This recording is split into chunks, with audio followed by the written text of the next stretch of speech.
प्रशासनाकडून या मुलांच्या आरोग्यासाठी पाण्याची सोय होत नाहीये, जोपर्यंत प्रशासन जागृत होऊन या मुलांसाठी धावणार नाहीये तोपर्यंत सूर्यवंशी परिवाराकडनं या मुलांची शेवटपर्यंत सोय ही पाण्याची केली जाणार. आणि ते बिचार बाटल्या घेऊन कोणाच्या घरी हॉटेलमधून इकडनं तिकडनं पाणी आणताय. तापी नदीच्या काठी असून सुद्धा मुलांना पाण्यासाठी जे वंचित आहे, जे घरोघरी हिंडावं लागतं, फिरावं लागतं.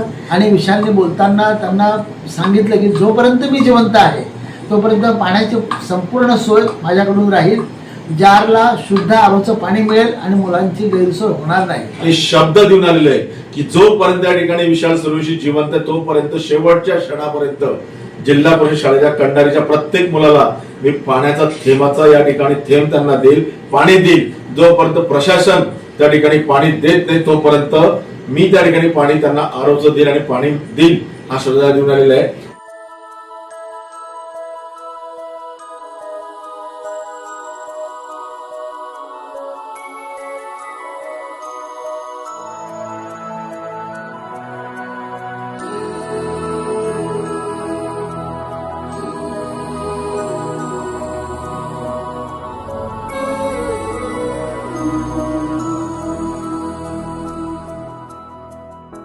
देखो इन्हें ये है ओस की बूंदे, पत्तों की गोद में आसमां से कूदे, अंगड़ाई ले फिर करवट बदल कर, नाजुक से मोती हंस दे फिसल कर, खो न जाए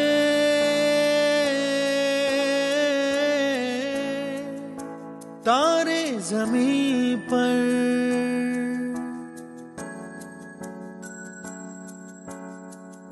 ये तो है सर्दी में धूप की किरणें, उतरे जो आंगन को सुनहरा सा करने, मन के अंधेरों को रोशन सा कर दे, ठिठुरती हथेली की रंगत बदल दे, खो न जाए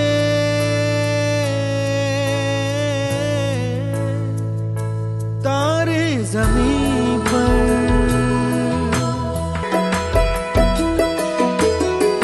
जैसे आँखों की डिबिया में निंदिया, और निंदिया में मीठा सा सपना, और सपने में मिल जाए फरिश्ता सा कोई, जैसे रंगों भरी पिचकारी, जैसे तितलियां फूलों की क्यारी, जैसे बिना मतलब का प्यारा रिश्ता हो कोई.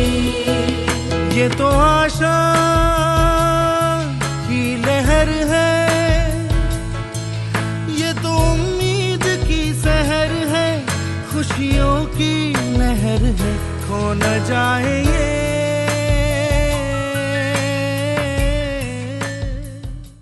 सांगायला खूप आनंद वाटतो की आज आमची मानसकन्या रुपाली श्री विशाल सूर्यवंशी यांची धर्मपत्नी, तिचा आज वाढदिवस होता. त्या वाढदिवसानिमित्त आम्ही कंडारीला शाळेला भेट दिली. जिल्हा परिषदेची शाळा आहे. एक 2 दिवसापूर्वीच माझा एक विषय झाला विशालसोबत आणि विशालने सांगितलं की काका फार मोठी शोकांतिका आहे की कंडारी गावामध्ये जे माझं खरं म्हणजे माझं राहण्याचं ठिकाण आहे, जिथे मी लहानाचा मोठा झालो त्या शाळेमध्ये पाण्याची आज गैरसोय होते आणि त्या शिक्षकांना मुलांना पाण्यासाठी वणवण फिरावं लागतं आहे आणि ते बिचार बाटल्या घेऊन कोणाच्या घरी हॉटेलमधून इकडनं तिकडनं पाणी आणताय. तर माझी अशी इच्छा आहे की एक सामाजिक बांधिलकी म्हणून रुपालीच्या वाढदिवसाच्या दिवशी आपण सर्वांनी जाऊन तिथे त्यांना 5 जार प्रेझेंट करावे आणि पाण्याची कायमस्वरूपी सोय करावी. त्यानंतर आम्ही तिथे गेलो. तिथे गेल्यानंतर आम्ही ते 5 जार त्यांना प्रेझेंट केले आणि विशालने बोलताना त्यांना सांगितलं की जोपर्यंत मी जिवंत आहे तोपर्यंत पाण्याची संपूर्ण सोय माझ्याकडून राहील, जारला शुद्ध आरोचं पाणी मिळेल आणि मुलांची गैरसोय होणार नाही. खूप आनंद वाटला आणि दोघं जोडप्यांना पाहिल्यानंतर याचा आनंद वाटतो की यांना ठीक आहे, संसाराचं भान तर सगळ्यांनाच असतं, सगळेच एकमेकाला प्रेम करतात, पण समाजाची जी बांधिलकी आहे, सामाजिक बांधिलकी ते जर टिकवून ठेवतात याचा खूप आनंद वाटतो. आम्ही आज कंडारीच्या जिल्हा परिषद शाळेमध्ये गेलो होतो आणि खरं तर सांगायला अत्यंत दुर्दैव म्हणावं किंवा ही एक शोकांतिका म्हणावी की कंडारी येथील जिल्हा परिषद शाळेची जी जी अवस्था आहे पिण्याच्या पाण्यासाठी ती आम्ही स्वतः डोळ्यांनी पाहिली।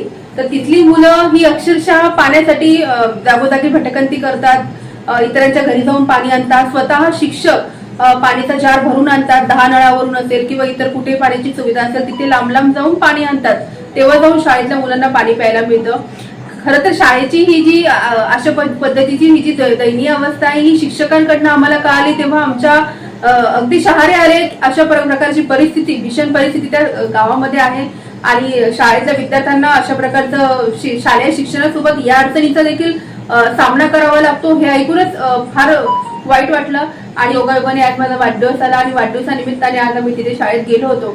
तर तिथे पाण्याच्या 5 जारची व्यवस्था यासोबतच तिथे म्हणजे निव्वळ पाणी जार नाही तर मुलांना शुद्ध आरोचं पाणी, पिण्याचं पाणी कसं मिळेल या पद्धतीची तिथे पाण्याची सोय देखील आम्ही तिथे केली आहे। त्यामुळे आनंद होतोय की आजच्या वाढदिवसानिमित्ताने का असेना पण आपण समाजाचं काहीतरी देणं लागतो, एक सामाजिक बांधिलकी जपत वाढदिवसाचा कुठेही वायफळ खर्च न करता त्याचा सदुपयोग करत विद्यार्थ्यांच्या जीवनाचा आणि त्यांच्या निरोगी जीवनाचा विचार करत आज पाण्याची तिथे सोय केली। वाढदिवसानिमित्त एक छोटंसं काम समाजासाठी झालं त्यामुळे आम्हाला खूप आनंद आहे। किंवा हा केवळ एका महिन्यापुरता देखावा नाही आहे तर सूर्यवंशी परिवाराचा हा एक संकल्प आहे आणि सूर्यवंशी परिवारातला शेवटचा श्वास असेपर्यंत आम्ही हा शब्द दिलेला आहे की जिल्हा परिषदच्या प्रत्येक मुलाला शुद्ध पिण्याचं पाणी हे आम्ही देणार आहोत।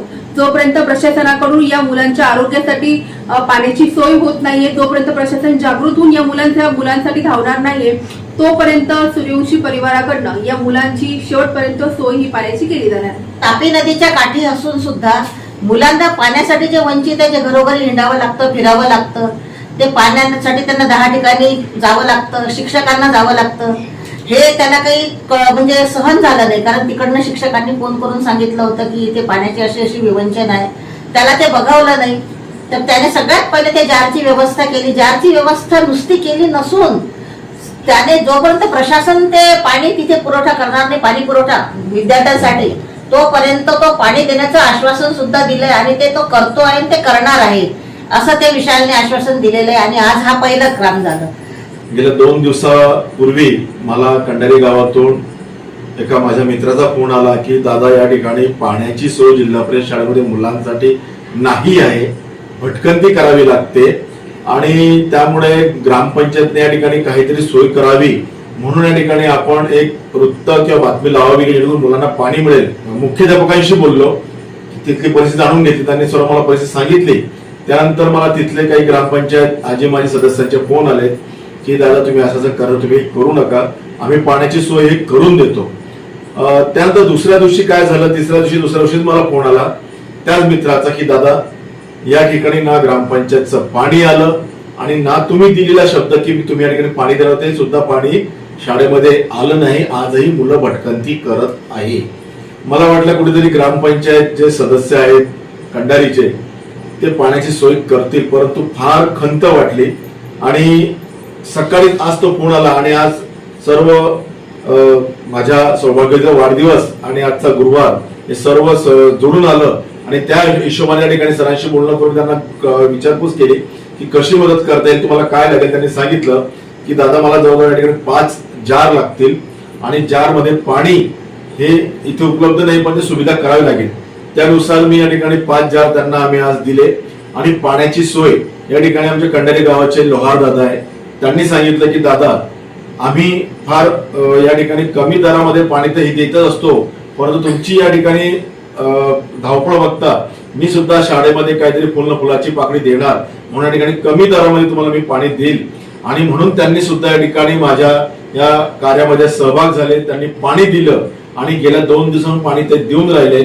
पण तो त्या ठिकाणी 2च जार होते, आज त्या ठिकाणी संपूर्ण 5 जार आलेले आहेत। पूर्णतः विद्यार्थ्यांना पाणी हे मिळणार आहे, कुठेही भटकंती करावी लागणार नाही। कारण आम्ही अक्षरशः या ठिकाणी गेलो असताना शिक्षकांनीच सांगितलं प्रिन्सिपलांनी की इथली परिस्थिती कशी आहे, मुलं हॉटेलवरती जातात पाणी घ्यायला, घराघरात जाऊन पाणी मागतात आणि अशी परिस्थिती बघता किंवा ते सुद्धा बोललेत की आम्ही 10 नळावर जाऊन त्या ठिकाणी पाणी भरून आणतो आणि हे पाणी आम्ही मुलांना पाजतो, परंतु शाळा सोडून पाणी भरावं लागतं। हे फार दयनीय अवस्था कंडारी गावाची आहे। कंडारी गावाच्या बाजूला तापी पूर्ण नदी आहे तर सुद्धा गावाला पाणी आजही मिळत नाही। लहानसा मोठा झालो प्रश्न तो एकच आहे पाण्याचा. पाणी आहे मात्र प्रत्येक गावामध्ये आहे आणि मुलांना मिळत नाहीये. अहो, आपण आपल्या मुलांनी ग्लास जरी पाणी मागितलं तर आपण स्वतःच्या आपल्या घोट्यातलं अर्ध पाणी त्यांना ठेवतो किंवा आपण पित नाही.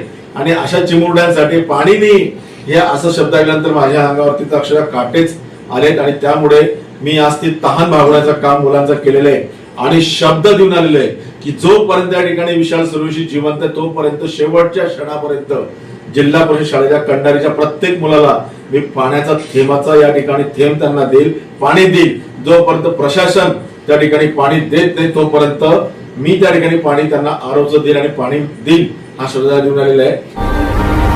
के हाथों की लकीरों को भी रुखसत कर रोकने से भी नहीं रुकेगी तुम्हारी ये सल्तनत.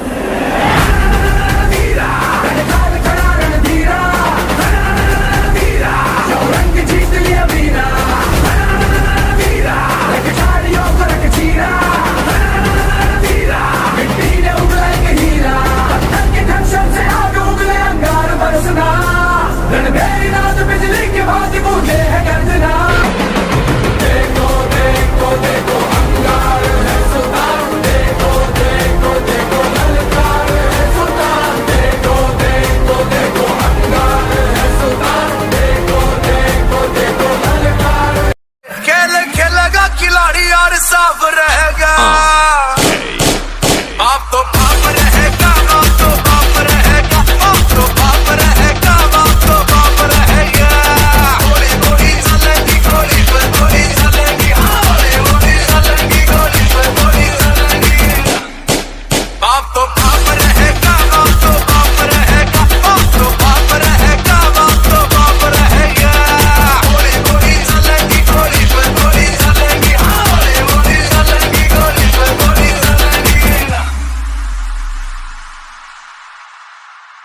Subscribe now and press the bell icon. Never miss an update.